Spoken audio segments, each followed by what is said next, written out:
الحركة الأفروسنترية ما فضلتش محبوسة في كتب الشيخ أنتا ديوب.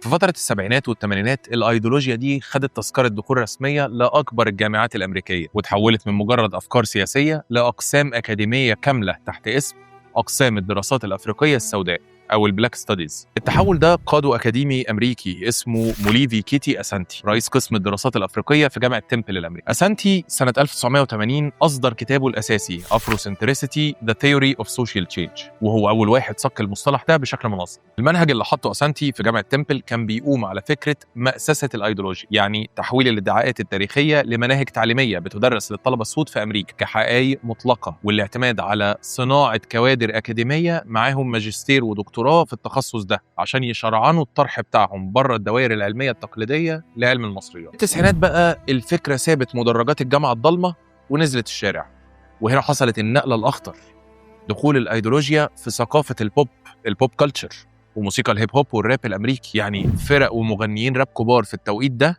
زي فرقة بابليك انمي وكوين لطيفة بدأوا يستخدموا الرموز المصرية القديمة زي مفتاح الحياة وعين حورس وتماثيل الملوك في كليباتهم بقى وجولاتهم الغنائية، وربطوها بشكل مباشر بالهوية السوداء. تعرف تتكلم بلدي؟ لا مش كوين لطيفة دي يا صاحبي، التانية كانت أغمق من كده. الفكرة ما كانتش مجرد حب في التاريخ، دي اتحولت للايف ستايل وموضة بتعبر عن التمرد على النظام الأبيض في أمريكا. الشباب السود في أمريكا بقوا بيتربوا من خلال الأغاني والسينما المستقلة على إنهم أصحاب حضارة وادي النيل، وإن الراجل الأبيض سرقها منهم وكسر مناخير التماثيل عشان يخبي الحقيقة. هنا الفكرة اتمسحت منها أي ريحة مراجعة علمية وتحولت لعقيدة شعبية غير قابلة للنقاش. مع دخول القرن ال21 وبداية عصر السوشيال ميديا، الأفروسنتريزم بتشهد طفرة جينية تكنولوجية. الخوارزميات بتاعت منصات زي تيك توك ويوتيوب وإكس ما بتهتمش بالحقيقة العلمية، هي بتهتم بس بالريتنشن والإثارة. أي فيديو بيطلع يقول إن توت عنخ آمون كان أسود والمصريين الحاليين حرامية حضارة كان بياخد ملايين المشاهدات بسبب الخناقات والجدل اللي بيحصل في التعليقات. الحركة هنا اتحولت لجيوش إلكترونية منظمة بتدخل تعمل سبام وريبورتات لأي أثري أو مؤرخ مصري أو عالمي